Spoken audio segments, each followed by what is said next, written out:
ماهی ینور به نظر می رسید که رفتن این بهترین قرار است، ولی اکنون فکر می کنم این قرار درست نیست. اینها سخنان سرمربی فعلی بارسلونا خاوی هستند که از سخنهای به قول مردکی خود وعده خلافی کرد و از بارسلونا هیچ کجا نمی رود.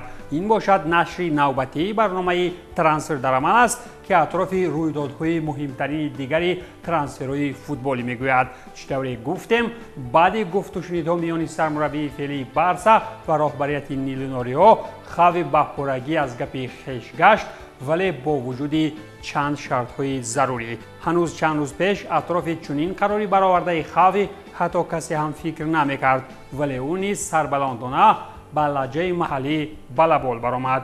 خاوی فکرش را دیگر کرد و در بارسا میماند. در این باره رسما با خوشنودی بزرگ پرزیدنت باشگاه ژوان لاپورتا به همگان خبر داد.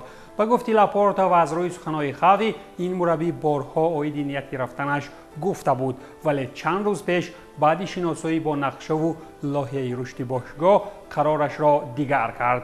با وعده‌های لاپورتا بهر رشد و پیشروی چند تغییرات وارد کرده می شوند و ماندن خاوی برایمان نوید عالی است. خاوی به بارسا وفادار است و ما به حالتی جای داشته نظریه خیلی داریم. مربی ما همه وقت در فکرهای بهترین ها برای دسته است، علاوه نموده است لاپورتا. خلاص که لاپورتا از خرسندی دیگر در کرته‌اش نمی غنجید و ساعتها عریضه میداد، ولی خودی خاوی در این باره چی گفت؟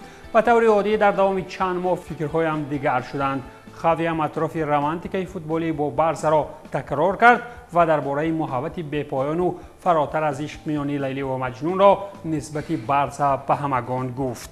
در آخری با پرزیدنت من اطراف همه نیت‌های خود گفتم و ما قرار کردیم که بهترش من در دسته باقی بمانم. ماهی ینور فکر داشتم قراری رفتن بهترین است، ولی اکنون به وضعیت نگاهی دیگر دارم. متشکرم و فکر دارم که بهترین قرار برآوردم. اصلا بعد اظهارات ینوری خاوی کارها نیز به درستی انجام یافتند. سلسله بازی‌های پیروزی هاوری عبارت از 13 بازی و یک قدم دیگر به مرحله نیمه‌نهایی لیگ چمپیون ها. نایب پرزیدنت باشگاه رافایوتس هم با خرسندی از چنین قراری خاوی سخن کرد و امید به پیشروی ها دارد. و گفتی ژورنالیستان خاوی میخواهد که دانی اولمو، برناردو سیلوا و نیم حمایتگر نوی تکیه‌گویی به بارسا آورده شوند، ولی بارسا در انتظار پول و همچنین تحت محدودیت فیرپلی مالیوی لالیگا می باشد. با وجود نداشتن پول برای بازیگران محدودیت برای معاش 204 میلیون است، در حالی که بارسلونا 405 میلیون یورو مصرف میکند. باشگاه کاتالانی هنوز 40 میلیون از فوند سرمایه‌گذاری لیبرو بهره فروش سهمیه‌های بارسا استودیوس نگرفته است، ولی اگر پول بعد یک هفته وارد نشود لالیگا آن را در دایره نقشه موسمی نو کشیده میگیرد. ولی نجات دیگری برای لاپورتا این شرطنامه با شرکت نایک در حجم 100 میلیون یورو جمعی 120 میلیون سالانه در دوام 10 سال است. چون این عملیات‌های اقتصادی برای دسته اجازه میدهد که هر یک یوروی کارکردگی را به ارزش 1 یورو مصرف کند و مصرفیات معاش را نیز کم کند، ولی برای خریداری ها فروختن لازم آید. فروش فرانکی دیونگ، رافینیا، انسو فاتی و رونالد آراوخو هم استثنا نیستند. احتمالاً برای خاوی هم چیزی وعده کردند که او در دسته باقی ماند، ولی فکر نمی کنم که با عوض‌کنی کادری و فروشکاری های مجبوری در موسم نو خاوی می تواند باز این دسته را به زودی درست کند. باز هم نیمه موسم می شود و خاوی آن گپ‌های درونخانه مردکیش را سر می کند، گپ‌هایی که بعداً البته اجرا کرده نمی شوند. خاوی اگر از بارسلونا یک قدم دورتر رفتنی نیست، ایکر مونیان بعد 15 موسم انیق از اتلتیک بیلبائو می رود. سرگذشت این چهره فوتبالی در زمین باشگاه هم پایان می یابد و نیم حمایتگر 31 ساله هم اوید قراری رفتن خویش رسما اعلان نمود. با انجام موسم در زمین باشگاه شاید یک خیرباد خاطرمان و پرعلم خواهیم شد. این بازیگر در سیستم اتلتیک 19 سال گذرانیده، در صف اساسی 15 موسم گذرانیده است. موینیان میگوید تو بهترین در حیات من بودی و اکنون محبت من وقت خیرباد هم رسید. در صف اتلتیک این نیم حمایتگر 557 بازی در همه مسابقه ها گذرانیده، 75 گل و 70 پاس گلی انجام داد و دارنده جام اسپانیا و غالبی دو کرته سوپر جام کشور گردید.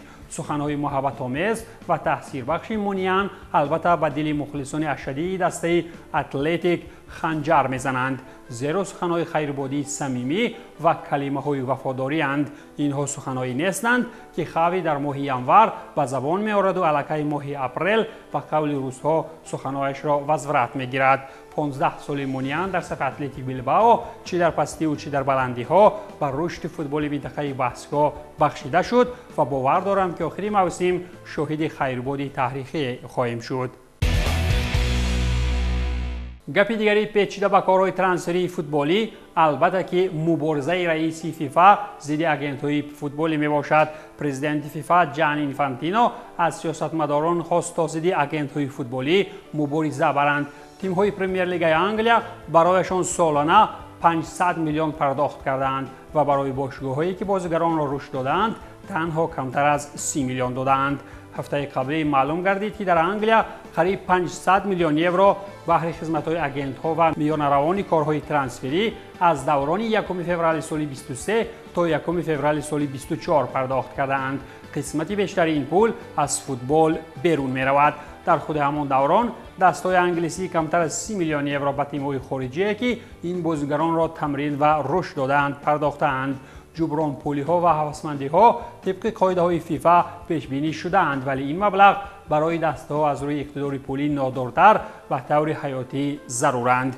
از دسته‌های رشدیننده چنین فوتبال بازان گران ارزش برای بهره روی میدان جهانی آوردن چهره‌های نو زحمت می‌کشند. ما در فیفا تلاش می‌کنیم که قاعده‌های دقیقاً با عدالتانه ترانسفری را به طور خاصه برای آگنت‌ها و تقسیمات برابر پول‌ها در همه سطح جاری نماییم. به این خاطر چند از آگنت‌ها ما را به سود کشیدند، ولی فیفا از موقع خود در سود دفاع خواهد کرد.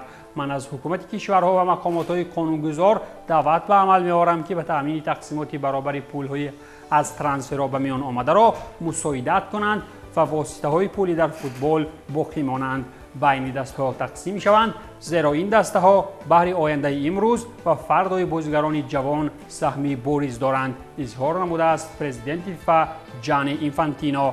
از یک جانب اگر سخنهای شیف فوتبال جهانی را خلاصه گیری کنیم، فوتبال چندین سال باز به سودای بزرگ اقتصادی تبدیل یافته است. البته از روی منطق نادرست است وقتی دستهای تربیت دهنده فوتبال بازان کمتر از 30 میلیون میگیرند و آگنت‌ها با میانه روان بیش از 500 میلیون در جیب میزنند. این به مثال قدر نکردن مهنت دهقان است که برای از پول ناچیز محصولات موسمی با اهمیت قرین به دست آمده را با پول ناچیز به صاحبکار فروخته در بازار جهانی خریدار آنها را به نرخ دو چند و سه چند زیر دست میکند. به طور مثال کشاورز فرانسوی وقتی از ارزش گوشت‌های مرغ خویش در فروشگاه‌های بزرگ شهرهای کشورش باخبر شد، 2-3 روز بعدی از فشار بلندی به خود آمده نتوانست. مربی پیشین دستای PSG، آرسنال و ویلاریال اونای امری نمیخواهد که در دسته باواریا کار کند و این علاقه اثبات شد. این اسپانی علاقه با استون ویلا مهلت شرطنامه‌اش را دراز کرد و ویلان‌ها هم درباره تمدیدکنی شرطنامه با مربی خویش رسما اعلان کردند. بنا به معلومات دسته فوتبالی از برمینگهم، شرطنامه نو استون ویلا با امری تا تابستان سال 27 مولعت دارد. امری از ماه اکتبر سال 22 در استون ویلا مربی بوده. کسی در این تیم از کارش ناراضی نیست. اونای امری بر زمین قرار داشتن با تیمش در مقام‌های بالای جدول چمپیونات با ضد دستای قوی انگلیسی هم رقابتی سازگار نشان می‌دهد. مثال تازه این است که در دوره قبلی دسته امری آرسنال را در راه قهرمانی ناکام کرد. در جدول پرمیر لیگ انگلیا استون ویلا با 66 گل در زینه چهارم قرار داشته از تاتنهام زینه پنجم 6 گل بیشتر دارد. ویلانا همچنین در دور نیم نهایی لیگ کنفرانسیا ها با اولمپیاکوس بهره راحت فینالی مبارزه میبرند. یادآور میشویم که پیش از استون ویلا اونای امری با ویلاریال کار میکرد و تا به پیروزی در لیگ اروپا رسیدگی بود. این مربی همچنین در لیگ اروپا با سویلیا 3 مرتبه قهرمان شده بود. موسم 18-19 با PSG قهرمانی فرانسه، 2 مرتبه غالب جام فرانسه و 2 مرتبه دیگر سوپر جام فرانسه را تاری سر برداشت. خلاص که اونای امری با چنین رفتی کاری خویش در صف ویلان‌ها پیروزی در لیگ کنفرانسیا ها را هم داشته میتواند. و هم میتواند سال آینده در یورو جام‌ها مبارزه‌ای به امان برد. همزمان لیورپول تا حال در جستجوی مربی نو بوده. بعد آوازه‌ها سر دعوت سرمربی سپورتینگ روبن اماریم، اکنون همه اطراف دعوت آرنه سلات صحبت میکنند. سرمربی دسته هم زید نیست که لیورپول را تمرین دهد. این متخصصی 45 ساله نامزد اساسی در عوضکنی یورگن کلوپ دانسته شده. تیم انگلیسی راضی است تا برای آوردنش از فینورد 9 میلیون یورو پرداخت کند. درباره همه این فابریسیو رومانو می نویسد: فکر میکنم وقتی بودن کلوپ مخلصان لیورپول دیگر به جایزه ها سخت عادت کردند و اگر آرنه سلات هم به مثال تن هاگ غیر از جایزه ها شماره جنجال ها را در دست زیاد کند، پس مگم خودی کلوپ و مثال زیدان بعد استراحت به قول کامبک را انجام دهد. یکی از گرانترین بازیگران این روزانه تابستانه ترانسفری برونو گیمارایش برزیلی خواهد بود که 100 میلیون پوند ارزش دارد. طبق شرطنامه چنین نرخنامه را بازیگر از ماه می تا ماه یون دارد و سپس نیوکاسل خود نرخ برزیل را بلند میکند. یعنی اگر به این تیم علاقه عربی شده انگلیسی فورد ارزش بازیگر را به مراتب بالا میکند، اگر نفورد برای تیم کدام مزاجی تبدیلشان ارزان تر میفروشند. شتوری خبررسان فابریسیو رومانو خبر میدهد نرخ گفتگی تنها وقتی سرشوی تابستان عمل میکند و بعدا دیگر زاغان رفتی نرخگذاری و گفت و شنیدها را نظارت میبرند. پس یکی از خریداران اساسی این بازیگر که من سیتی میباشد الکی از اولین روزهای آغاز شوی رفزنه تابستانه ترانسفری باید دست به کار شود. من سیتی آماده است که تا از برای برونو 117 میلیون یورو طریق 3 پرداخت به دست دارد. با ارزش 39 میلیون یورو 3 مرتبه پول ترانسفری از برای گیمارایش به نیوکاسل روان کرده می شود. ولی در برابر من سیتی نسبت برونو همچنین دسته های دیگر بزرگ انگلیسی نیز توجه دارند، ولی ممکن پول پیشنهادشان و مثال شهریان بزرگ نباشد. سرمربی فعلی منتخب فوتبال استرالیا رالف رانگنیک میتواند شروع از موسم جدید باواریا را تمرین دهد. شتوری ژورنالیست فلاریان پلاتنبرگ در شبکه‌های اجتماعی خیش خبر میدهد رهبریت باواریا با سرمربی فعلی منتخب استرالیا گفت و شنیدها را آغاز کرده است. قید کرده می شود که خود مربی آماده تمرین دهی میونخینی ها می باشد.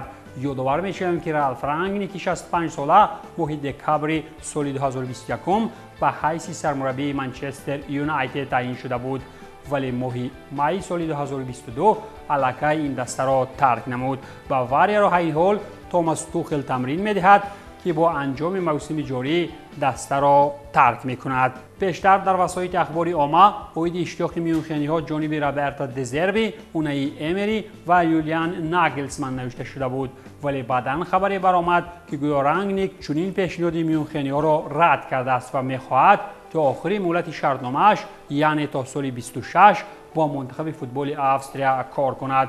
مهلت شرطنامه این متخصص آلمانی هم با استرالیا بعد گرفتن راحت یورو 2024 تا سال 2026 دراز شده بود. پس اگر چنین گپ‌ها درست باشند، رئیسان دسته میونخینی دیگر باره به خدمت‌های هانسی فلیک و یولیان ناگلزمن سار می‌شوند. باشگاه آلمانی دیگر از لب دریای ماینز با نام آینتراخت فرانکفورت باشد میخواهد با بازیگری PSG و پورگی حق صاحبی پیدا کند. ارزش گزارشی یوگو یکیتیک هم 16 میلیون یورو را تشکیل میدهد.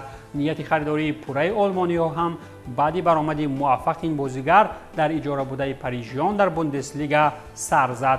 حمله‌ور 21 ساله را هنوز ماه فوریه سال جاری به اجاره آورده بودند. با قول خود فابریسیو رومانو آینتراخت با باوری به اقتدار بزرگ آینده سازی این فرانسوی 16 میلیون یورو را به سمت فرانسه ارسال کردن است. PSG هم در نوبت خود ضد نیست که اکیتیک از جانب آلمانی ها به پورگی خریداری کرده شود، زیرا در پایتخت فرانسه هم به درجه فوتبال بازان زیاد جمع شدند که لوئیس انریکه را دردی سر گرفته است تا نصف نادرکاری هایش را کجا کند. در فوتبال روسیه باشد دسته منتخب فوتبال کشور از ساحل دریای دون یک بازیگر جاروی را خودی کرد. اینجا گپ سر عمر سکا می رود که باشگاه فوتبال رستاو با سرداری والری کارپین او را از تیم بلغاری اردا به پرگی خودی کرد و شرطنامه او تا سال 2027 است. در این باره نشریه ورزشی سپورت اکسپرس اطلاع می‌دهد ساکای 27 ساله در شکل اجاره در صف رستاو از ماه ینوری سال جاری برآمد داشته در 6 بازی پرمیر لیگ روسیه مؤلف یک پرتافت گلی شده است. دسته روسی او باشد بعد انجام 25 بازی چمپیونات داخلی با کسب 37 گل در سینه هشتمی جدول قرار دارد. اگر نیرو و انرژی این بازیگر رسیدگی کند او نیز مثل دیگران میتواند بعد یک موسم یا بیشتر از آن با وجود نشان دادن مهارت خاصه به چمپیونات‌های دیگر و پرشرایط‌تر رود. اگر نه در روسیه زمستانی و پرگی به فراموشی خواهد رفت. این بود پایان برنامه ترانسفر در عمل. تنسیت و پولدار باشید.